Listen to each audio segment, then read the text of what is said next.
There's a new poll out by Reuters Ipsos that found 82% of Americans believe presidents should obey the courts.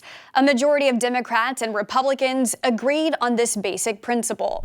The question was posed to 1,000 adults, conducted online over the weekend at a time when a high-profile court battle between the Trump administration and the ACLU is playing out over deportation flights to El Salvador on the basis of the 1793 Alien Enemies Act. A quick plug here for you to check out my podcast Bias Breakdown, because yesterday's episode covered this topic extensively. We delved into how the media is shaping narratives regarding this court case, which is central to Reuters' report over its recent poll. The ACLU has argued in court filings the Trump administration violated a court's order halting deportation flights related to the Alien Enemies Act. The Trump administration argues they did not. As of Wednesday, the time of this recording, the court itself has not ruled one way or the other on whether Trump violated any court orders. Let's look at the poll's specific questioning and results. Those polled were asked if they believed the President of the United States should obey federal court rulings even if the president doesn't want to. 82% said yes, 14% said no. When asked if they believe the Trump administration should continue to deport people they view as a risk despite the court order, 76% of Republicans said yes, 92% of Democrats said no. While there is a court order in place halting deportation flights on the grounds of the Alien Enemies Act, deportation flights are continuing on the basis of other immigration laws, like Title VIII removal proceedings. Deportation flights not related to the Alien Enemies Act are actively happening, such as flights to Venezuela taking place Monday. It was flights that left for El Salvador on the basis of the Alien Enemies Act while a court hearing was taking place that led to the ACLU claiming the Trump administration violated the judge's order to halt the flights and turn any planes around. The Trump administration argues the two planes in question were over international waters and were not subject to that order. While so far the court has not ruled the administration was in violation, Judge James Boasberg is looking into the issue.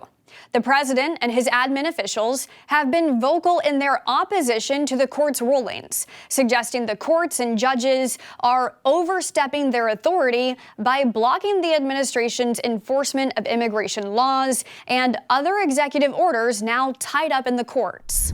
District court judges do not have the authority, as a general matter, to enjoin the functioning of the executive branch, but their authority is at its lowest point when the president is exercising his powers as commander-in-chief. Since you brought up the judges, I would like to point out that the judges in this country are acting erroneously. We have judges who are acting as partisan activists from the bench. You have one unelected federal judge trying to control foreign policies, trying to control the Alien Enemies Act, which they have no business presiding over. While this poll suggests Americans have a consensus presidents should obey the courts, even when the president is unhappy with court rulings, there were no questions in this poll over Americans' faith in the judiciary. But a separate Gallup survey found Americans' confidence in the judicial system and courts hit a record low in 2024 at 35%. The decline in confidence was among the largest Gallup has ever measured globally. We've covered several big polling stories recently, including polls over Trump's approval rating, which was the subject of another Bias Breakdown episode, because the media's coverage of Trump's approval largely cherry-picked polls that best aligned with the news outlet's left or right political bias.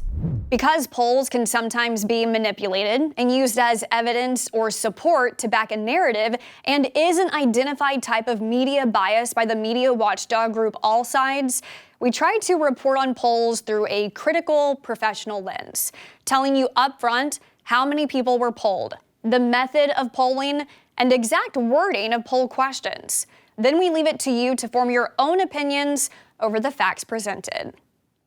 Thanks for watching our news update. For Straight Arrow News, I'm Kara Rucker.